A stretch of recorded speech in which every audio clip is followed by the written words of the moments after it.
여러분의 부부관계를 한번 이렇게 살펴봤으면 좋겠는데요. 네, 그림 보면 뭔지 다 감이 오시죠? 네, 여러분은 남편에게 어떤 아내로 불려지길 원하십니까? 네, 첫 번째는요, 남편이 회사 갔다 오면 음식을 맛있게 잘 차려놓은 장금이 같은 부인. 난 그렇게 불려졌으면 좋겠다. 손 들어보세요. 없어요?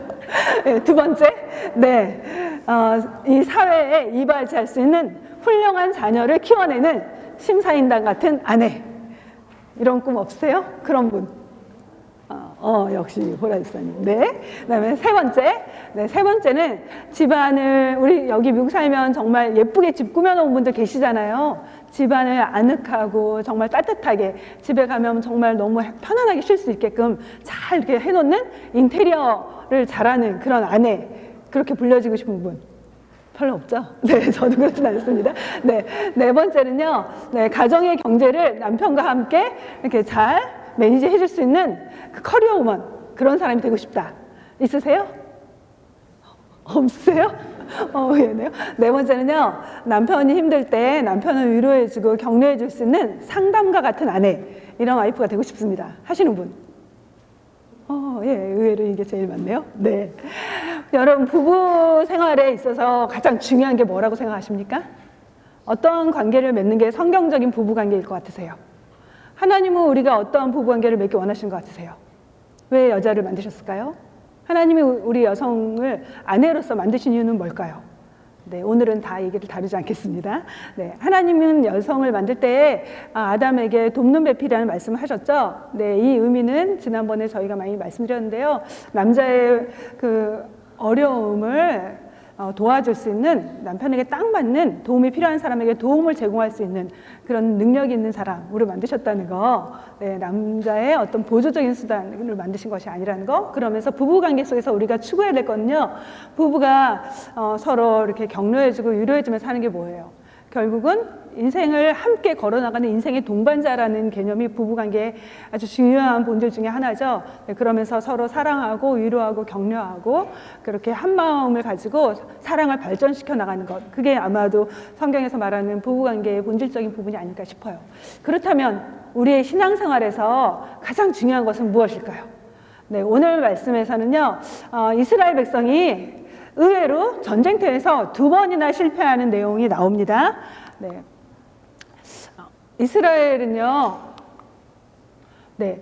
이스라엘은 주로 성경에서 보시면 주로 전쟁을 치르면 많은 경우 승리를 했죠. 그런데 오늘은요, 한 번도 아니라 2번이나 실패를 하게 돼요. 그 이유는 무엇일까요? 네, 오늘 말씀 전체를 통해서 살펴보기 전에 먼저 본문 내용을 보도록 하겠습니다. 네, 1절 말씀 보면은요, 사무엘의 말이 온 이스라엘에 전파된다. 그래서 사사 시대라고 했죠. 사사 시대가 바로 사무엘 상까지 계속되는데요. 이 사사 시대의 특징, 누가 그러더라고요. 죽을 사가 2번 있으니까 어두운 시대라고. 네, 어두운 시대다. 이스라엘에서 가장 암흑기다라는 거 기억하시면 될 것 같아요. 네, 그래서 이스라엘 그 어두운 시기였기 때문에 하나님의 말씀이 그들에게 계시되지 않았던 그런 때라고 하는데요. 드디어 하나님의 말씀이 사무엘에게 들려지기 시작했어요. 근데 바로 그때 그 이스라엘과 블레셋이 전투를 벌이죠. 블레셋 민족, 성경에서 그 이스라엘 민족하고 가장 많은 경우 전쟁을 치르고 이스라엘을 정말 자주 괴롭혔던 민족인데요.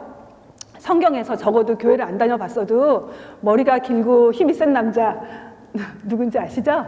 삼손이죠. 네, 사사시대 때 하나님께 세우셔서 이스라엘 민족을 이끌어가게 했던 지도자가 삼손이라는 사람이 있었는데요. 네, 제가 이렇게 쉬운 내용을 자꾸 하는 건요, 이해해 주세요. 처음 오신 분들 계시니까, 여러분들. 삼손이 있었는데, 삼손의 2눈을 뺀 사람들이 누구냐면 바로 블레셋이었어요. 그래서 이스라엘 백성을 억압하고 압제했던 그 이스라엘 백성의 아주 그냥 오랜 숙적이 바로 블레셋이죠. 그들은 보통 BC 1200년경에 해양 민족이었다가 오늘날의 팔레스타인 땅으로 들어와서 그곳에 주둔하고 살았는데, 그 이후에 이스라엘 백성이 이제 가나안으로 들어올 때 같이 옆에 이제 같이 아주 불편한 동거를 하면서 같이 지냈던 민족이었던 거죠. 그런데 바로 그 민족하고 지금 전쟁이 일어났습니다. 이 내용 오늘 큐티 해보셨을 텐데요. 예, 첫 번째는 이제 그 이스라엘 백성이 첫 번째 전투에서 패배를 하고요. 그 다음에 패배 원인을 분석을 해요. 그 분석을 한 결과 어떻게 하면 우리가 다음번 전쟁에서 이길 것인가? 그게 뭐였죠? 다음번 전쟁을 이길 수 있는 방법. 네, 언약궤를 가져오자였거든요. 그래서 그렇게 실행을 하죠. 그런데 두 번째 전쟁에서도 실패를 하죠. 그러면서 이제 그 왜 이런 일이 일어났는가 오늘 그것을 중심으로 살펴보려고 합니다. 블레셋의 반응에 대해서는 오늘 다루지 못할 것 같고요. 시간도 적으니까. 그래서 왜 전쟁에서 그러면서 그 전쟁을 치르면서 이스라엘 민족은 엄청난 손실을 겪게 되거든요. 그래서 오늘 보려고 하는데요. 사실 여러분 전쟁이 나오면 별로 흥미롭지 않죠. 저도 별로 전쟁 관심이 없거든요. 우리 남편만 전쟁 영화 보고 저는 전쟁 영화 남편이 본다 그러면 떠나요. 제 할 일을 합니다. 근데 전쟁 그렇지만 우리가 원튼 원치 않든 우리는 전쟁 속에 살고 있어요. 네, 여러분 입시 전쟁 치르셨죠? 그리고 날마다 지난번에 얘기했지 아침마다 아이들을 밥 먹여서 학교 보내는 전쟁을 치르고요. 그리고 나름대로 우리가 치열한 생존 경쟁 속에 살아가는데 더 중요한 게 있어요. 우리가 절대로 여기 계신 분 단 한 번도 예외 없이 치르는 전쟁이 있습니다. 그게 뭔지 아세요? 영적 전쟁이에요. 우리가 알든지 알지 못하든지 우리는 영적인 전쟁터에서 살고 있어요. 우리의 적이 있거든요. 그래서 우리가 우리 자신을 잘 알고 전쟁이 일어나는 것을 알아야지만 승리할 수 있어요. 그래서 그런 부분들을 여러분이 자신을 점검해 볼 수 있는 시간 됐으면 좋겠습니다. 예, 이 전쟁인데요. 전쟁이란 죽이지 않으면 내가 죽는 곳이죠. 네, 적당히 있을 수가 없어요. 내가 살아나려면 적을 죽여야 돼요. 삶과 죽음이 교차되는 곳이고요. 정말 그 인간의 가장 밑바닥이 드러나는 곳이죠. 예, 이스라엘의 그 영적인 그 민낯이 다 보여지는 장소였어요. 이곳에서 하나님을 믿는 자들과 하나님을 믿지 않는 자들이 이제 접전을 벌이죠. 예, 1절에 보면요. 장소가 나오는데요. 아벡이라는 곳이 나오고요. 보이세요? 잘 안 보이죠? 지도가. 예, 아벡, 그 지중해 해안가에 가까운 곳이 아벡이고요. 이스라엘은 그쪽에서 조금 더 동쪽으로 간 그다음 에베네셀이라는 곳에 진을 쳤어요. 이렇게 대치 상황입니다. 그러다가 이제 드디어 돌격해서 붙었는데요. 그 결과가 이제 나옵니다. 2절 말씀 읽겠습니다. 블레셋 사람들이 이스라엘에 대하여 전열을 벌이니라. 그 둘이 싸우다가 이스라엘이 블레셋 사람들 앞에서 패하여 그들에게 전쟁에서 죽임을 당한 군사가 4,000명 가량이라. 네, 이제 붙었는데 그 결과가 이제 블레셋의 승리가 된 거죠. 이스라엘은 4,000명의 사람들이 죽었어요. 네. 이 이스라엘 생각해 보면요, 하나님은 이스라엘의 하나님이시잖아요. 이스라엘 백성을 편애하실 만큼 많은 전쟁에서 이스라엘 백성을 도우셨던 분이세요.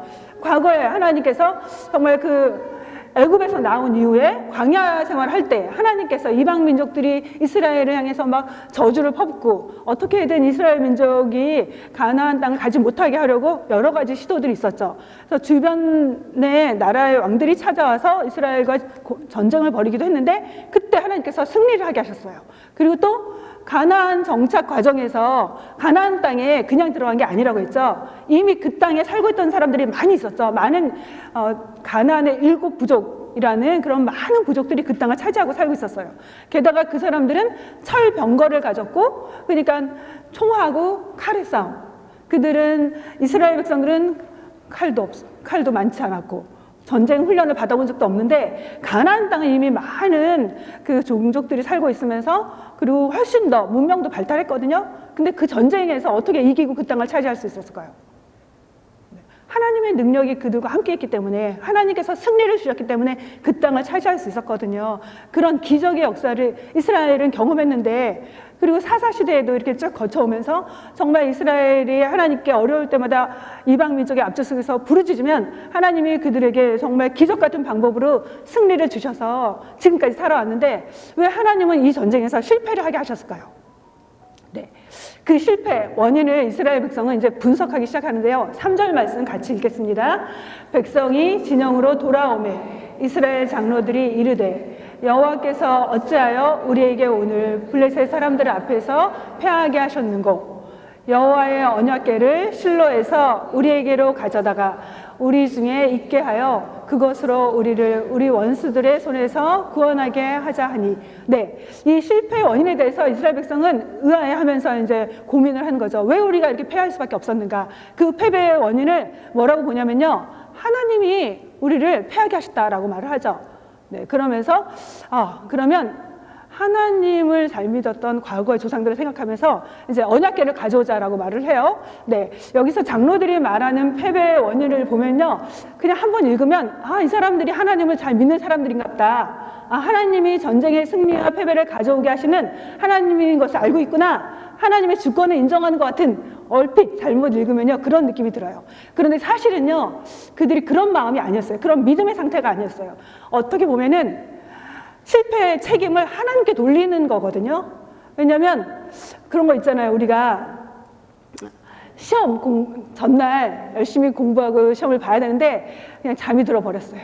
엄마 나 깨워줘 그랬는데 엄마도 깨우다 애가 안 일어나니까 그냥 놔뒀어요. 그리고 나서 시험 망친 다음에 뭐라 그러죠? 누구 탓하죠? 엄마가 안 깨워줬어. 엄마 때문에 망쳤어. 바로 이런 것과 같아요. 사실은 하나님의 이름을 거론하지만 그들은 하나님의 주권을 인정하는 그런 믿음의 상태가 아니었어요. 자기들 마음대로 전쟁을 벌였으면서 하나님께 원망하죠. 그러면서 잘못된 원인을 찾고 그 다음에 잘못된 해결책을 제시해요. 그래서 언약궤만 있으면 우리 승리할 거야. 네. 그 결과가 무엇일까요? 네, 10절, 11절에 나옵니다. 같이 읽겠습니다. 블레셋 사람들이 쳤더니 이스라엘이 패하여 각기 장막으로 도망하였고 살육이 심히 커서 이스라엘 보병에 엎드러진 자가 3만 명이었으며 하나님의 궤는 빼앗겼고 엘리의 두 아들 홈리와 비누아스는 죽임을 당하였더라. 네, 두 번째 전쟁에서도 그렇게 언약궤를 가져왔지만 아주 참담한 실패를 경험합니다. 잘 아시죠? 이스라엘 백성의 보물 1호 언약궤잖아요. 그들에게 언약궤는 정말 그 민족적으로 엄청나게 중요한 의미를 가졌는데요. 예, 그 언약궤가 있었음에도 패배했죠. 왜 그랬을까요? 전쟁 실패의 원인 첫 번째, 하나님의 뜻을 구하거나 하나님의 지시를 따르지 않은 전쟁이었다는 거예요. 네, 두 번의 전쟁을 치르면서 여러분이 성경을 많이 읽어보신 분들은 아실 거예요. 다윗이 전쟁을 치를 때 어떻게 하죠? 그냥 무조건 돌격해서 막 가지 않잖아요. 언제나 하나님의 뜻을 묻잖아요. 하나님께서 이 전쟁을 하기를 원하십니까? 이 전쟁을 할까요 말까요 물어보죠. 그리고 그 다음에 뭘 물어보죠? 어떻게 치를까요? 그러면 하나님께서 어떻게 전쟁을 수행해야 되는지를 알려주신 걸 우리가 성경에서 볼 수 있거든요. 그런데 두 번의 전쟁을 치르면서 이스라엘 백성들은 하나님께 묻지 않았어요. 하나님의 주권을 말로는 말했지만 실상은 그들은 하나님 향한 온전한 믿음이 없었다는 거죠. 자기 마음대로 하나님의 뜻과 무관한 전쟁을 치르면서 실패하자 하나님한테 원망하는 거죠. 하나님 탓을 하고 있는 걸 볼 수 있어요. 여러분, 이스라엘 백성들이 여리고, 아까도 얘기했지만 여리고 전쟁 치를 때 어떻게 치렀죠? 여리고성 전투. 네, 오늘 계속 얘기를 하려고 그러는데, 네, 여리고성은 정말 이렇게 침공하기에는 너무나 튼튼한 요새를 가지고 있는 성이었어요. 그래서 그 성을 무너뜨린다는 건 상상할 수가 없었거든요. 근데 하나님께서 여리고성을 무너뜨리셨죠. 가나안의 첫 번째 성. 어떻게 무너뜨렸냐면요. 성 주위를 돌게 하신 거예요. 잘 아시죠? 하루 한 바퀴씩 7일 동안, 마지막 날은 7바퀴. 그렇게 하면서 하게 하신 거예요. 여러분 생각해 보세요. 전쟁을 치르는데 그 성 주위를 돌면은 어떤 일이 일어날 것 같으세요? 성에 있는 사람들이 뭐 하기가 좋죠? 예, 화살을 쏘기가 좋잖아요. 그래서 죽을 수 있는 상황이었는데 그들은 그럼에도 불구하고 하나님이 명령하셨기 때문에 목숨을 걸고 순종했죠. 그러면서 하나님이 가르쳐 주시는 거예요. 이후에 치를 모든 전쟁은 그 전쟁의 승패가 하나님께 달려있고 하나님 말씀에 순종하면 이길 수 있다는 걸 보여준 사건이었거든요. 그러면서 그들은 그런 승리를 가나안 전투 속에서, 가나안을 정복해가는 전투 속에서 경험을 했어요. 그런데 이스라엘 백성은 그렇게 하지 않았던 거죠. 하나님의 뜻과 상관없이 자기들의 방법대로 그렇게 전쟁을 치렀기 때문에 실패한 겁니다. 예. 그래서 우리 인생에서도 여러분 기억하세요. 예수님을 믿는다는 건 예수님을 나의 삶의 구주로 고백하는 거잖아요. 나의 구원자뿐만 아니라 나의 주인으로 고백하는 거예요. 근데 우리가 내 마음대로 살면서 어려운 일 당하면 이렇게 말하곤 하죠. 왜 하나님 나에게 이런 어려움을 주셨어요? 왜 이런 일이 일어났죠? 네, 자기 마음대로 사업하다가 실패하면 하나님 왜 나에게 이런 시련을 주셨죠? 네, 괜히 한 번씩 뭐 주식도 사면서 자기 마음대로 사면서 주식값 떨어지면 왜 우리 가정에 이런 시련을 주셨습니까? 하나님 원망할 때 참 많죠. 네, 또 주일에 예배 안 드리고 자기 마음대로 놀러가서 보내다가 돌아오면서 티켓 먹으면 뭐라 그래요? 왜 우리에게 이런 어려움 주셨을까? 네, 우리 신앙생활 속에서 내가 내 인생의 주인인가? 아니면 하나님을 주인으로 모시고 하나님 원하시는 뜻 앞에 내가 굴복하고 살아가고 있는가? 우리가 신앙생활에서 승리하려면요, 반드시 주님의 뜻을 먼저 구해야 됩니다. 그리고 그 뜻을 따라갈 때야만 우리는 승리할 수 있습니다. 두 번째, 전쟁에서의 실패의 요인을 저희가 좀 자세히 살펴보려고 하는데요. 네, 3절, 4절 말씀 다시 읽겠습니다. 네, 백성이 진영으로 돌아오매 이스라엘 장로들이 이르되 여호와께서 어찌하여 우리에게 오늘 블레셋 사람들 앞에 패하게 하셨는고 여호와의 언약궤를 실로에서 우리에게로 가져다가 우리 중에 있게 하여 그것으로 우리를 우리 원수들의 손에서 구원하게 하자 하니 이에 백성이 실로에 사람을 보내어 그룹 사이에 계신 만군의 여호와의 언약궤를 거기서 가져왔고 엘리의 두 아들 홈리와 비느하스는 하나님의 언약궤와 함께 거기에 있었더라. 네. 이스라엘 백성이 언약궤를 가져온 건 어쩌면 과거에 이스라엘 조상들이 했던 것을 기억했기 때문일지도 몰라요. 이스라엘의 그 광야에서 이스라엘이 행진할 때 항상 제일 앞에 뭐를 두냐면요, 언약궤를 메고 그렇게 행진을 했죠. 그런 기억을 하면서 과거에 하나님 우리를 인도하셨어요. 하나님만 함께 하시면 승리할 거야 라는 생각했을지도 몰라요. 그리고 아까도 여리고성 무너질 때 여리고성을 돌 때 어떻게 여리고성을 돌았냐면요, 레위 지파 사람들이 어깨에 그 언약궤를 메고 제일 앞에 가면은 백성들이 따라갔죠. 언약궤를 중심으로 돌았을 때 바로 하나님께서 그들에게 승리를 주신 것, 그런 사건이 있었죠. 또 이스라엘 백성이 그 팔레스타인에 들어가기 전에 넘어야 될 그 중요한 관문이 뭐였냐면요, 요단강이었거든요. 요단강이 너무나 범람해서 사람이 건널 수 없었는데 그 강을 어떻게 건너냐면요, 언약궤를 맨 제사장이 그 강에 발을 닿자 그 물이 스탑해가지고 그래서 마른 땅같이 되어서 건널 수가 있었어요. 아마도 그런 것들을 전해 들었을지도 몰라요. 그래서 언약궤만 있으면 우리는 승리할 거야 라는 생각을 가지고 그렇게 언약궤를 가져왔을 거예요. 그런데 사실은요, 그들이 믿음을 가지고 그렇게 한 건 아니었어요. 오히려 당시에 그 고대 근동에 이방인들이 행했던 그런 모습을 따라서 한 것이었어요. 고대 그 전쟁에서는요, 보통 민족과 민족의 전쟁을 뭘로 생각했냐면 신들과의 전쟁으로 생각을 했잖아요. 그래서 전쟁을 할 때 군대에 어떤 사람들을 데려오냐면요, 그들이 믿었던 그 종교의 제사장, 선지자, 종교의 지도자들을 데려와요. 또 그들이 종교에 있어서 중요한 어떤 물건들을 가지고 옵니다. 그러면서 그 어떤 이 전쟁을 승리하도록 기원을 하게 하고요. 그리고 신의 뜻을 묻곤 했거든요. 바로 그런 것들을 따라서 마치 우상을 섬기는 자들처럼 그렇게 한 거죠. 하나님 말씀에 맞는 행동이 아니었어요. 사실상 하나님은요, 언약궤를 함부로 이동시키게 하지 않으셨거든요. 하나님을 예배할 때 어떻게 했냐면요, 중앙 성소에다가 언약궤가 있는 그곳에 와서 하나님을 예배하게 했어요. 하나님이 지시하시지 않은 경우는요, 언약궤를 함부로 이동할 수 없었어요. 그들이 언약궤를 이리 갔다 저리 갔다 했던 거는 마치 우상을 대하는 그런 태도였던 거죠. 그래서 하나님께서는 그들에게 실패를 주신 거예요. 이 사건을 통해서 우리에게 보여주는 건요, 이 이스라엘이 얼마만큼 영적으로 무지했는지를 우리에게 보여줘요. 그리고 그들의 신앙 상태가 하나님 중심이 아니라 인간 중심의 그런 신앙 행위를 했다는 거. 더 나아가서 여러분 아시죠? 그 엘리 가문에 대한 하나님이 심판을 예언하셨는데 그 심판이 어떻게 성취된 것을 보여주는 말씀 중에 하나예요. 네. 그렇다면 우리가 잠깐 신앙생활 처음 하신 분들을 위해서 언약궤에 대해서 살펴보면요, 언약궤란 무엇일까? 언약궤는요, 모세가 시내산에서 하나님으로부터 받은 10계명의 두 돌판이 들어가 있는 나무로 된 상자예요. 거기에는 이제 덮개가 있고요. 그리고 안과 밖을 금으로, 정금으로 이렇게 덮었어요. 그리고 이 언약궤 안에를 어디다 뒀냐면 그 성막, 이스라엘 백성이 언약궤를 언제 만들었냐면요, 광야 생활할 때 만들었는데 그 이스라엘 백성이 애굽에서 나온 다음에 제일 먼저 도착했던 곳이 어딘지 아세요? 이스라엘 백성이 애굽에서 나온 다음에 출애굽한 다음에 시내산이었잖아요. 시내산에 10개월 정도 머물게 하나님이 하셨어요. 체류하게 하시면서 그때 하나님으로부터 율법을 받죠. 율법이 뭔가요? 너무 어려운 내용들이 많이 나오는데 처음 믿는 분들한테 율법, 하나님의 백성들에게 어떻게 하나님의 백성답게 살아야 되는지를 알려주신 법이 바로 율법이에요. 그 율법을 봤는데 율법의 핵심이 뭐냐면요, 십계명이잖아요. 그쵸? 어렵죠. 너무 어려운 게 많이 나와. 처음 믿는 분들한테, 아시는 분들은 다 아시지만 그 십계명이 율법의 핵심인데요, 십계명은 하나님이 친히 돌판을 만드셔서 써줬어요. 첫 번째 건. 두 번째는 이제 다듬어 갖고 왔을 때 하나님이 거기에 기록을 해주시거든요. 그래서 율법의 핵심이 되는 게 십계명인데, 그거를 담아놓은 그 나무로 된 상자가 바로 언약궤죠. 다른 말로는 법궤라고도 해요. 근데 이 법궤를 어디에 두었냐면요, 어디에 둔지 아세요?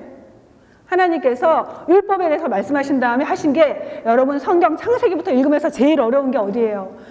출애굽기 20장. 율법이 나오면서부터 막 몽롱해지기 시작하죠. 그 다음에 더 뒤로 가면요, 성막에 대한 부분이 나와요. 하나님의 백성답게 사는 방법, 율법이죠. 그 다음에 하나님과 교제하는 길, 성막을 통해서 하나님과의 만남이 일어나게 하셨거든요. 근데 하나님과 만나려면 죄가 있으니까 죄를 해결하도록 제사법을 알려주신 거죠. 그런데 그 성막에 두 가지로 나뉘어지는데, 하나는 성소고 하나는 지성소예요. 지극히 거룩한 장소. 그 지성소에 두었던 물건 단 하나가 있었는데 뭐냐면요, 언약궤였던 거예요. 그 언약궤 안에 뭘 담아뒀냐면요, 세 가지를 뒀는데요, 그 중에 핵심이 바로 이 십계명이었어요. 그래서 언약궤의 기능은요, 십계명을 두 돌판을 보관하는 기능을 하는 거죠. 그러면서 그 언약궤의 의미는 하나님의 백성들과 함께 만나주시고자 거룩하게 구별한 장소에서 하나님의 존재를 상징하는 거였어요. 하나님 보여요? 보이지 않죠? 너무 어려운가? 네, 너무 쉬운가? 하나님의 존재는 몸이 없기 때문에, 영적인 존재이기 때문에 눈으로 보여지지 않거든요. 근데 그 하나님이 눈으로 보일 수 있게, 우리로 하여금 함께 하신 것은 눈으로 보일 수 있게 가시적으로 보여준 그 물건이 바로 언약궤, 법궤였던 거예요. 그래서 그 물건은요, 하나님의 영광과 거룩을 상징하기 때문에 함부로 만져서도 안 되고 가까이 갈 수가 없었어요. 그리고 아무나 그걸 들 수도 없었어요. 그래서 그 언약궤가 행진할 때는 누가 매냐면요, 우리 교회에 언약궤 있는데, 우리 교회 그 모형이 있는데 본 적 있으세요? 저기 그림에 보이시죠? 저렇게 생겼어요. 우리 교회 목사님께서 건축하고 들어오실 때 저거를 남자분들 집사님들이 이렇게, 여기 홍준표 집사님 하셨나요? 아닌가요? 네, 네 분이 제사장처럼 옷을 입고 저거를 메고, 저 옆에 이렇게 막대기 같은 게 바로 채예요. 저거를 어깨에 메고만 이렇게 이동할 수 있게 하셨거든요. 그렇게 하나님이 하셨는데, 이거의 의미는요, 하나님이 함께 하신다는 것, 그리고 하나님의 능력, 하나님의 거룩하심, 하나님의 인도하심을 상징하는 거였어요. 그래서 이스라엘은요, 이걸 볼 때마다 직접 다 보지 못했죠. 사실 대제사장만 1년에 한 번 지성소에 들어가는데 그걸 보고요, 이것을 이동할 때마다 저걸 보면서 그들은 하나님이 우리와 함께 하신다는 것을 늘 상기하면서 살았던 거죠. 그래서 거룩하신 하나님의 백성들과 함께 하시는 분이라는 것을 보여주는 게 바로 거룩한 성스러운 물건이 바로 언약궤였던 거예요. 그런데 이 언약궤를 빼앗기게 되는데, 이건 바로 이스라엘의 영적인 현주소를 보여준 사건이거든요. 이스라엘이 왜 실패했을까? 언약궤는 붙잡았는데 언약궤 속에 정말 기억해야 될 본질, 하나님은 잊어버렸기 때문이죠. 물건만 붙잡고 있고 정말 그 안에 함께 하시는 그 하나님은 놓쳤기 때문에 바로 이렇게 실패를 경험한 거예요. 마치 애가 아빠 손 꼭 잡고 가는데, 가다가 막 두 갈래 길인데 막 고집 피우면서 이걸 갈래? 그러면서 막 뛰어가는데 나중에 보니까 아빠는 손을 놓쳤고 그냥 아빠 장갑만 붙잡고 가는 것과 같은, 마치 그런 것 같은 거예요. 하나님을 잊어버리고 하나님을 상징했던 그 물건만 의미를 잃어버린 채 붙잡고 있는 모습이었던 거죠. 네, 하나님 함께 하시지 않는 그 언약궤는요, 단지 상자일 뿐이었는데 그걸 잃어버린 거죠. 네. 마치 여러분 중에 십자가 목걸이 있으세요? 뭐랑 같냐면요, 십자가 목걸이, 우리 그리스도인들은 그래도 십자가 목걸이 보면 왠지 갖고 싶잖아요. 저도 없는데 갖고 싶다가, 아니야, 또 이런 설교 준비하면 이건 아니지 하는 생각 드는데, 네, 십자가의 본질이 뭘까요? 네, 인류의 죄를 속하기 위해서 피 흘리시고 죄를 해결하신 예수님의 대속적인 죽음, 우리를 대신해서 피 흘리신 것, 그분의 고난, 그리고 죄를 해결하신 그 사건이 바로 십자가의 핵심인데, 그냥 십자가 목걸이만 있으면 왠지 나쁜 기운으로부터 보호받을 것 같고, 나쁜 운이 나를 괴롭히지 않을 것 같고, 그런 착각에 산다면요, 십자가 목걸이는 어느 순간 부적이 돼버리고 마는 거예요. 가세요? 네. 그래서 본질이 있고 외적인 형태가 있는데 언제나 외적인 형태는 본질과 함께 가야 됩니다. 우리가 매일 기도하는 거 있죠? 예수님이 가르쳐 주신 최고의 기도, 예배 끝날 때마다 우리 주기도문 하잖아요. 여러분 주기도문 할 때 그냥 입으로만 우리가 그거를 말한다면요, 주문을 외우는 것과 똑같아져 버려요. 기억하셔야 돼요. 내가 기도하는 하나님 모든 영광 받으십시오. 주님이 이 세상에 참 통치자이십니다. 하나님의 나라가 임하기 원합니다. 주님의 뜻이 이루어지기 원합니다. 그 여러분의 소원을 담아서 하셔야 돼요. 그때 그것이 주문이 되지 않고 여러분의 마음을 담은 살아있는 기도가 될 수 있거든요. 네. 그래서 신앙생활하면서 우리가 주의해야 될 게 참 많은데요. 여러분, 우리가 믿음 생활하고 있는데 신앙이란 무엇일까요? 원래 답을 다 나오면 안 되는데 답이 다 나와서 막 시켜야 되는데 믿음 생활하는 게 뭘까요? 믿음을 갖는다는 게 뭘까요? 하나님과 관계를 맺는 거예요. 하나님과 관계를 맺는 것. 그냥 종교를 갖는 게 아니에요. 종교를 하나 가져서 일주일에 한 번씩 왔다 갔다 교회 가는 거. 그럼 내가 종교 생활에 의무를 다해서 나는 잘 믿는 거.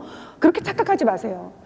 신앙생활의 핵심은요, 하나님과 예수님과 관계를 맺는 거예요. 관계를 맺는 거고, 기독교의 그럼 본질은 뭘까요?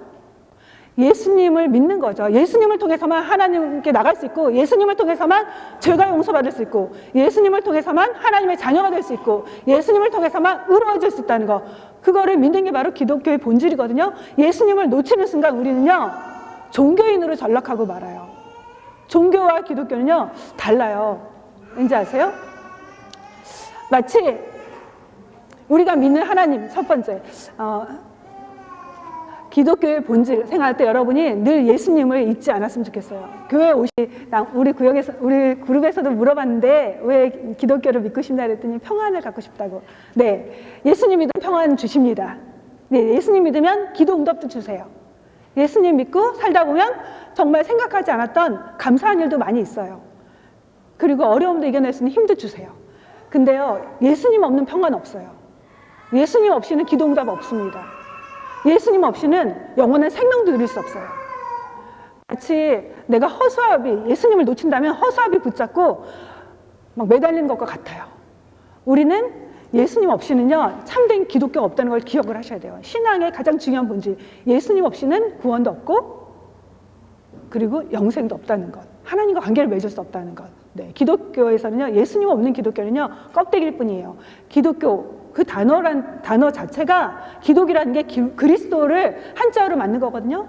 그리스도는 누군가? 예수 그리스도죠. 예수님만이 온 인류의 구원자 되신 유일한 구세주다. 그게 바로 기독교의 핵심이잖아요. 그래서 생명 없는 그런 종교 생활, 종교 노름을 하지 않으려면 여러분 반드시 예수님을 붙잡으셔야 돼요. 어느 순간 믿는다고 했다가 예수님 놓고, 살짝 놓고, 그저 그냥 성경 읽고, 그 다음에 봉사생활 열심히 하고, 사람들 만나고, 교회에 산다고, 그게 진정한 그리스도인이 아닙니다. 진정한 기독교가 아니에요. 예수님을 놓치는 순간 우리는 종교인으로 전락할 수밖에 없다는 것. 그래서 그렇다면 우리가 예수님을 통해서 하나님과 관계를 맺는데, 우리가 믿는 기독교 핵심이 뭔지 아세요? 믿음의 대상이신 하나님, 그 하나님이 살아계신 분이라는 거예요. 우상과 다른 차이가 뭐냐면요, 우상은 그 믿는 대상이 살아있든 뭘 해주든 안 해주든 상관없어요. 내가 정성만 다하고 그 우상을 통해서 내가 원하는 것만 이루면 돼요. 그런데 우리가 믿는 하나님은요, 살아계신 분이세요. 그래서 그분은 우리와 관계를 맺으시고, 그리고 우리의 기도도 들을 수 있고, 우리의 모든 부르시는 것에 반응을 해줄 수 있는 분이거든요. 그 하나님과 관계를 맺는데요, 우리 기독교인들은 아무리 훌륭한 신앙을 가져도 그 사람을, 심지어 선교지에서 순교를 해도 그 사람을 성자라고 하지 않아요. 그 사람을 높이지 않아요. 왜 그럴까요? 그들이 그렇게 순교할 수 있었던 건 하나님이 주신 은혜로 했기 때문에, 하나님의 능력을 힘입어서 했기 때문에, 예수의 생명이 그들을 그렇게 하게 했기 때문에 그 사람들을 높이지 않습니다. 단지 신앙의 위대한 길을 걸어간 믿음의 동료로 바라보죠. 근데 카톨릭은 그렇지 않아요. 그렇지 않고 그들을 성자로 여기죠. 그래서 심지어 기도의 대상으로 여기잖아요. 근데 기억하세요. 우리의 믿음의 대상은 하나님과 예수님과 성령님입니다. 그게 바로 기독교죠. 두 번째, 우리의 그 믿음은요, 하나님과 인격적인 관계를 맺는 거예요. 하나님은요, 인격적인 분이세요. 그래서 인격적인 믿음을 원하시고 우리로 하여금 인격적인 신앙생활을 하길 원하세요. 하나님은 인격적인 분이기 때문에 우리를 하나님을 닮은 인격적인 존재로 만드셨고, 그리고 인격적으로 하나님과 반응하면서 교제하면서 살게 하셨어요. 그럼 인격적인 게 뭘까요? 네, 지식과 감정과 의지를 가진 것이 바로 인격성의 핵심이거든요. 하나님은 우리가 어떤 상태인지 아세요. 우리가 드린 예배라고 다 받으시는 분이 아니세요.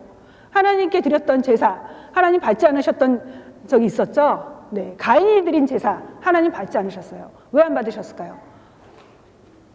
채소로, 곡식으로 드려서 안 받은 게 아니라 믿음의 문제였거든요. 그들의 마음 상태를 하나님은 아신다는 거예요. 똑같은 자리에 있어도, 똑같이 예배 자리에 있어도 하나님께서 받으시는 예배가 있고 받지 않는 예배가 있는데, 그거는 그들의 마음을 드리지 않는다면 하나님 받지 않는다는 거죠. 그리고 하나님 마음을 꿰뚫어 보시는 분이라는 걸 우리에게 알려주고 있는 거죠. 하나님은 살아계시기 때문에, 그리고 인격적인 분이기 때문에 하나님 모든 것을 아시고 하나님 원하시는 게 있죠. 그래서 하나님이 원하시는 믿음 생활을 해야 되는데, 우리가 인격적인 존재로서 그런 예배를 드려야 되는데요. 우리가 전인격적으로 하나님을 예배하고 하나님과 관계를 맺는 방법, 어떻게 해야지 하나님을 온전하게 예배드릴 수 있고 하나님과 믿음 생활을 할 수 있을까? 네. 지정의. 우리가 먼저 바르게 하나님을 섬기려면요, 하나님을 알아야 됩니다. 하나님을 바르게 알지 못하면 하나님을 바르게 섬길 수가 없어요. 그냥 내가 상상하는 하나님을 만들어서 믿는 게 기독교가 아니에요. 내가 하나님은 좋으신 분이라 그랬으니까, 사랑이라 그랬으니까 심판하지 않을 거야. 그건 하나님을 잘 모르는 거죠. 그건 내가 만든 하나님이에요. 성경에 나온 하나님이 아니에요. 우리는 성경을 통해 계시된, 성경을 통해서 자신을 알려주신 그 하나님 그분을 받아들이고 그분을 알아가면서 그분이 원하시는 삶으로 순종하고 나가는 게 진정한 그리스도인의 믿음이지, 내가 원하는 식으로 하나님을 뜯어 고치는 게 아니에요. 그건 우상을 대하는 방법이죠. 하나님이 원하시는 신앙생활이 있어요. 하나님 받으시는 예배가 있고 하나님 기뻐하시는 게 있습니다. 그래서 먼저 신앙의 첫 출발은요, 하나님을 알아야 돼요. 왜 우리가 이렇게 이 비가 온데도 오셨죠? 왜 여러분 날마다 큐티하죠? 네, 어려서부터 성경 읽으신 분 정말 성경에 나온 스토리 너무 많이 아시죠? 근데 저도 너무 많이 아는데요. 그래서 저도 고민이에요. 너무 많이 아시는 분들 때문에 어떻게 하면 설교를 잘 모르는 것처럼 생소하게 하면서 전달할까?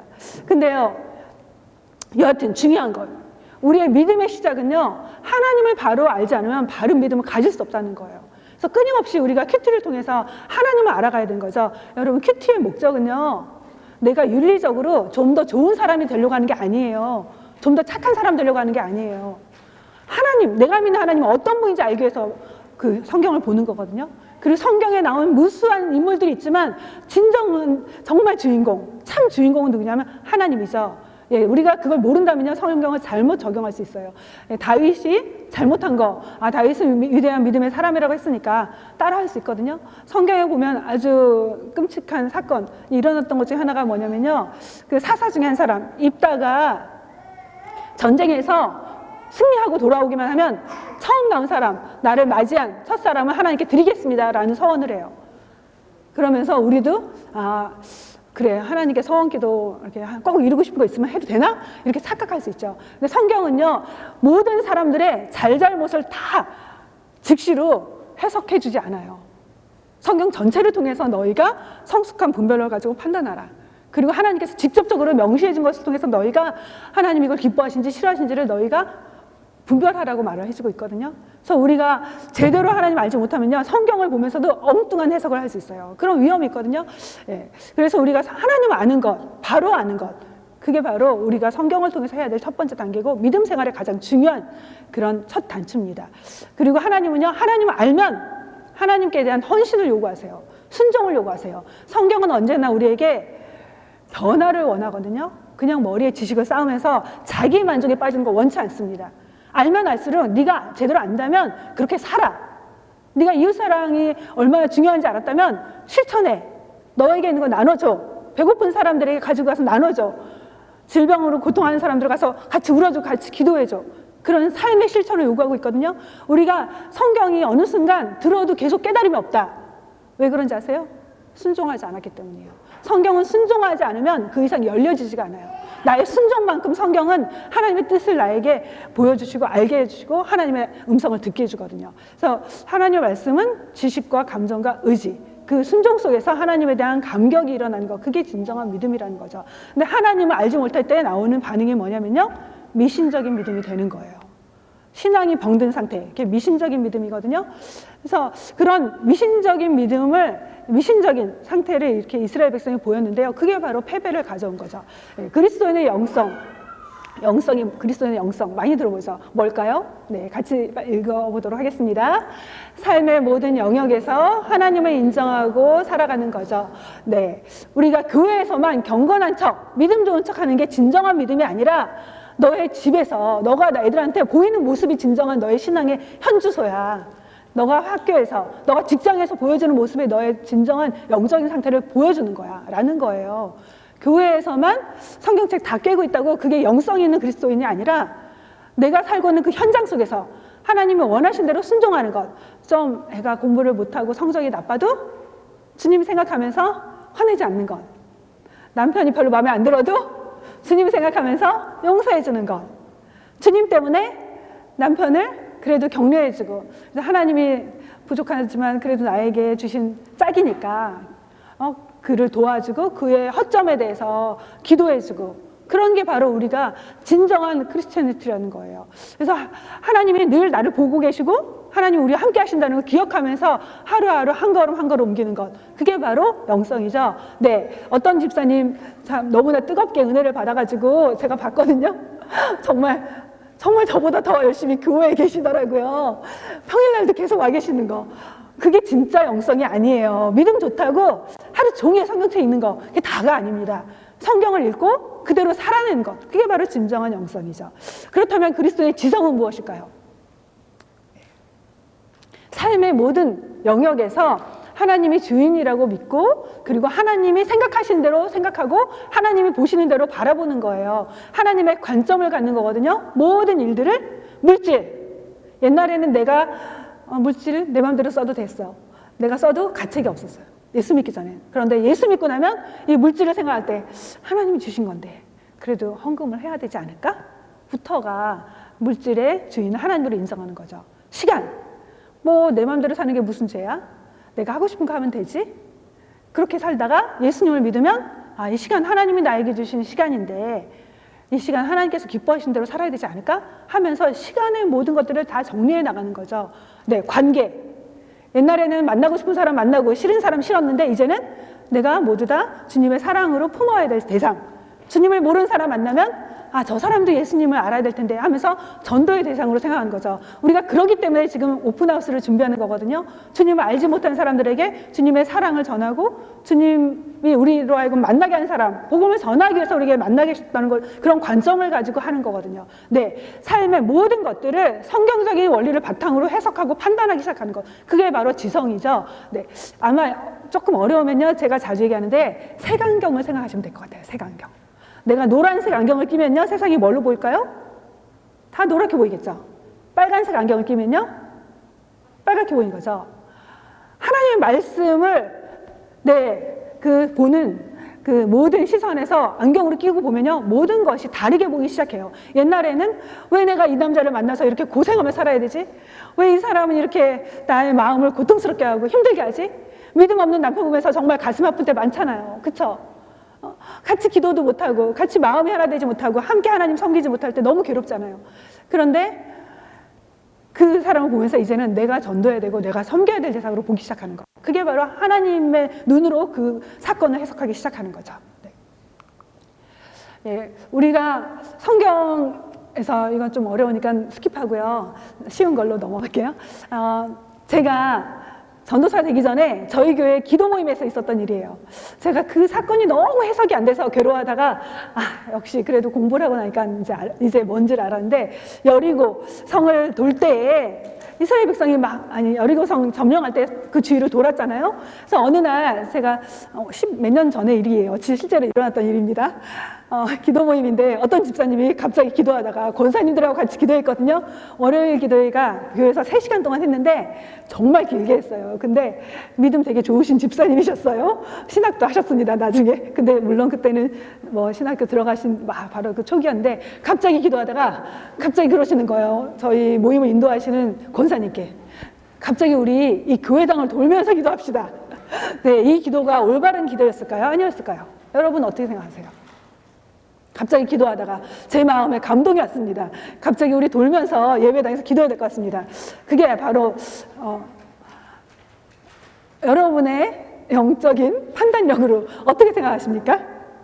네, 아무도 말을 못했어요, 솔직히. 그분이 너무 확신을 가졌고 신학교를 막 들어가셨거든요. 네, 지금 제가 알겠어요. 네, 그건 미신적인 기도였어요. 그 시간 돌면서 저희 기도했을까요? 기도 하나도 못했습니다. 시간만 버렸습니다. 네, 그러면서 사람들이 막 입이 이만큼 나왔어요. 다리 아프신 권사님들 막 절뚝절뚝 거리면서 이게 뭔 일인가. 그렇게 그 시간을 보냈거든요. 네, 여러분이 성경적인 관점을 갖지 못하면 그렇게 우스운 신앙생활을 할 수 있어요. 껍데기만 붙잡고 그게 정말 신앙의 본질이라고 착각할 수 있어요. 흉내만 내면서 그게 기도라고 착각할 수 있어요. 여리고성 도는 건요, 하나님께 목숨을 건 순종을 보여준 거예요. 그 순종 속에서 드려졌던 기도였거든요. 그런데 우리가 정말 해야 될 기도 시간에 기도하지 않고 돌면서 이게 무슨 일인가, 그거 잘못된 거예요. 네, 우리가 그렇게 적용할 수 있다라는 거죠. 잘못하면요. 네, 구약에 율법 있잖아요. 예화를 잠깐. 네, 율법 보면 제사법이 있죠. 의식법이 있어요. 우리가 왜 제사를 지금 안 드리죠? 왜 안 드릴까요? 네, 그 법을 우리가 어떻게 해석하느냐에 달려있는 거예요. 어떻게. 구약의 율법이 3가지가 있죠. 도덕법, 의식법, 또 시민사회법이 있어요. 도덕법은 오늘날도 그대로 100% 적용이 되죠. 살인하지 말라 했으니까 살인 안 해야 돼요. 도적질 하지 말라 했으니까 안 해야 되죠. 근데 의식법, 제사 드리는 의식법은요, 그대로 적용할 필요가 없습니다. 왜? 히브리서에서 예수님이 모든 제사를 완성했다. 제사는 하나님과의 관계 속에서 죄를 해결한 게 제사잖아요. 우리의 죄를 십자가에서 다 해결했기 때문에 더 이상 제사 드릴 필요가 없다라고 성경에서 그렇게 선포했잖아요. 말씀했잖아요. 그러니까 더 이상 제사할 필요가 없죠. 그렇다면 그럼 제사가 의미가 없는데 왜 성경에 나왔지? 왜 나왔을까요? 그게 바로 기독교의 영성이고 지성이에요. 제사는요, 그 제사가 상징하는 바가 있거든요. 뭘까요? 죄 문제는 예수님 안에서 해결돼. 그걸 보여주는 거예요. 그래서 예배 드릴 때마다 우리가 정말 붙잡아야 될 것, 놓지 않아야 될 것, 주목해야 될 것, 예수 그리스도라는 거예요. 진리 대신 예수님 안에서 드리는 예배가 아니라면 하나님이 받으실 수 없는 예배라는 걸 우리에게 가르쳐주는 거죠. 예수님 떠난 예배, 껍데기만 붙잡고 있는 거예요. 예수님 없이 하나님 앞에 나갈 수 없다는 사실을 기억하세요. 우리가 왜 기도 끝날 때 예수님의 이름으로 기도하죠? 그게 그냥 하나의 형식적인 문구가 아니에요. 예수님과 함께하지 않는 신앙생활은요, 하나님과 우리 관계를 맺을 수 없다라는 것. 우리의 신앙의 핵심은요, 예수님을 놓아서는 불가능하다는 걸 보여주는 거죠.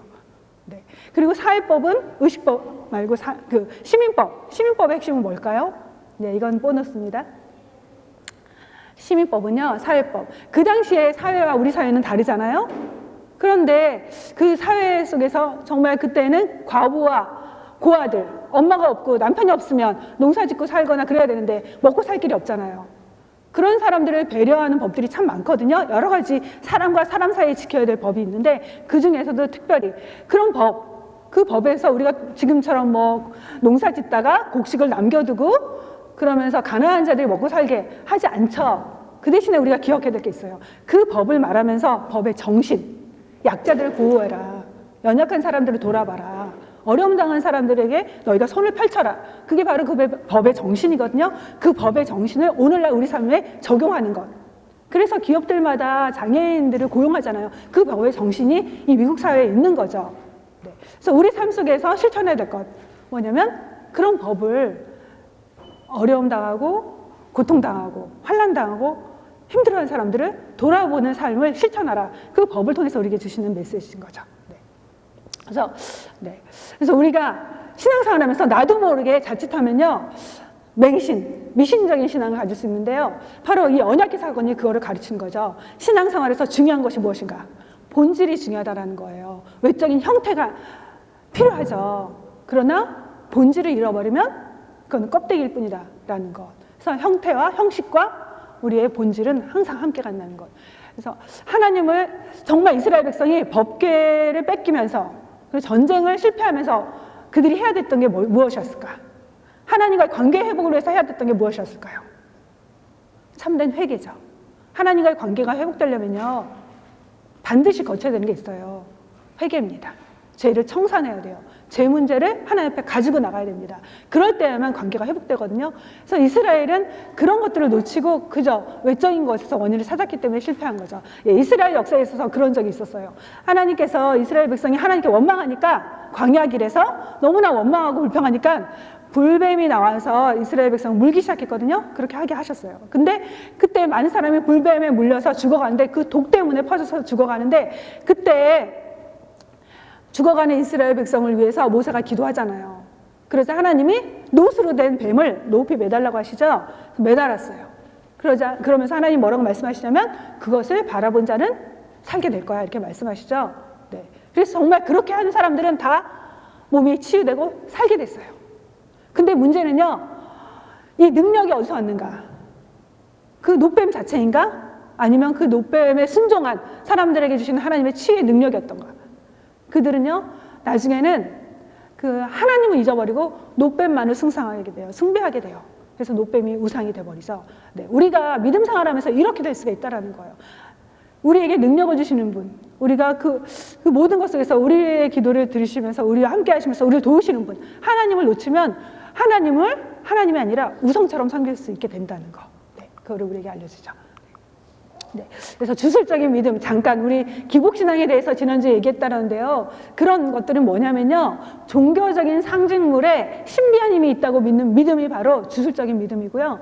또 하나님과의 인격적인 관계 없이 신비한 능력만을 구하는, 기대하는 것, 그게 바로 주술적인 믿음이에요. 그리고 하나님이 우리 신앙의 목적이 아니라 나의 목적을 달성하기 위해서 내가 얻고 싶은 것을 얻기 위한 도구로 전락할 때, 그게 바로 주술적인 믿음이라는 거. 우리 한국교회에는 그런 요소가 참 많잖아요. 기복적인 요소, 예, 주술적인 요소가 참 많은데요. 언제나 기억하세요. 참 믿음은 하나님과 인격적인 관계 속에서 일어난다는 거. 그래서 여러분 십자가를 대하는 것 나쁜 게 아니죠. 십자가를 바라보는 거, 십자가 목걸이 나쁜 거 아닙니다. 언제나 십자가에 달리신 예수님을 기억하는 것. 그게 바로 십자가를 바라보면서 우리가 가져야 될 마음이죠. 십자가 안에 조용세의 능력이 있고 십자가 안에 하나님의 치료하시는 능력이 나타나고 십자가 안에 하나님의 자녀가 되는 권세가 있다는 것 기억하는 그런 믿음이 될 수 있기를 바랍니다. 네, 그래서 하나님이 정말 원하시는 믿음 마지막인데요. 빨리 하고 넘어갈게요. 네, 3장 21절 말씀하고 연결해서 보는 거예요. 그러면 겉모양의 그런 외적인 것, 상징적인 어떤 물건을 붙잡을 게 아니라 하나님을 붙잡아야 되는데 하나님을 믿는 믿음의 핵심은 무엇인가? 네, 여기 나옵니다. 네, 같이 읽겠습니다. 여호와께서 실로에서 다시 나타나시되 여호와께서 실로에서 여호와의 말씀으로 사무엘에게 자기를 나타내시니라. 네, 하나님의 말씀이 이제 드디어 어두운 시대였지만 다시금 들려지기 시작하는데요. 그 말씀이 사무엘에게 들려지죠. 네, 하나님과 우리가 교제를 맺는 핵심은요, 말씀입니다. 말씀이 중심이 돼서 하나님과 관계를 맺는 게 하나님 원하시는 온전한 믿음이라는 거죠. 네, 하나님의 말씀을 따라 사는 것, 그게 바로 기독교예요. 기독교는 말씀의 종교죠. 말씀을 통해서는 하나님을 바로 할 수 없고 말씀을 통하지 않고는 우리는 참된 순종을 할 수가 없습니다. 예. 여러분 날마다 큐티 하시는데 제가 우리 조에서 지난주에 나눴던 거 보면서 참 어떤 분이 아주 간략하게 나눴는데 오늘 안타깝게 안 오셨네요. 그걸 보면서 가슴이 너무 뭉클했는데 여러분 큐티 하면서 날마다 하나님의 음성을 듣고 계십니까? 3장, 이 바로 전장에 사무엘을 찾아오신 하나님 나오죠? 기억하시죠? 잠자리에 누웠는데 하나님께서 사무엘아, 사무엘아 부르시잖아요. 그래서 막 제사장한테 달려가서 다시 누워 자라 그랬는데 또 사무엘아, 사무엘아 이렇게 부르세요. 또 달려갔죠? 세 번째는 하나님이 널 부르시니까 주의 종이 여기 있습니다. 이렇게 대답하라고 하거든요. 근데 바로 그 큐티를 하면서 어떤 분이 그렇게 올리셨어요. 사무엘을 부르시는 그 하나님의 음성이 나를 부르시는 하나님처럼 다가왔다고. 그래서 눈물이 났다고. 네, 교회 처음 나오신 우리 최정임 성도님의 큐티 나눔이었는데 제가 그걸 보면서 정말 저도 눈물이 날 뻔했어요. 너무나 그 하나님의 터치를 큐티 시간을 통해서 정말 교회 처음 나온 분인데 그렇게 하나님의 음성을 듣는 모습 보면서 얼마나 감사하고 기뻤는지 몰라요.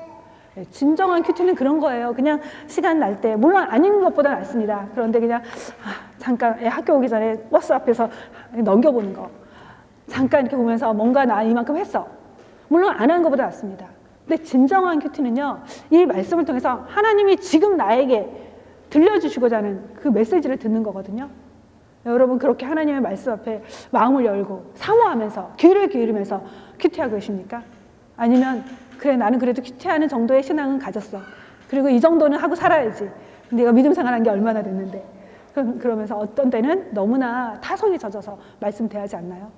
이 말씀을 통해서 살아계신 하나님의 음성을 듣는 그런 말씀 시간을 여러분 갖고 계시나요? 네. 저도 다시 한번 이 생각을 했거든요. 하나님은 지금도 우리에게 말씀하고 계세요. 우리가 가장 절망적인 그 순간에 하나님은 말씀을 통해서 나를 만져주시고 터치하시고 회복하기 원하시는 분이세요. 그 말씀, 함께 동행하는 삶, 그게 바로 신앙인의 삶이에요. 제가 이 말씀 준비하면서 인디아나 존스, 레이더스를 요약본 간단하게 봤는데요. 보신 분? 네, 그 인디아나 존스는 참 그래도 성경적인 내용이 많이 있잖아요. 근데 보면요, 핵심이 뭐냐면 법궤를 찾아 나서는 거예요. 법궤 안에 있는 10계명의 두 돌판을 가지면 전능한 힘을 가질 수 있다는 전설을 들었기 때문에 독일의 나치 군들이 그걸 찾아 나섭니다. 그 존스와 함께 같이 막 찾아 나서는데, 근데 찾았어요. 먼저 찾았죠. 아니, 찾은 걸 뺏었죠. 근데 그 결과 어떻게 되죠? 그걸 열고 법궤를 열면 그 10계명의 두 돌판을 가질 줄 알았는데 막상 열어보니까 돌판은 없었어요.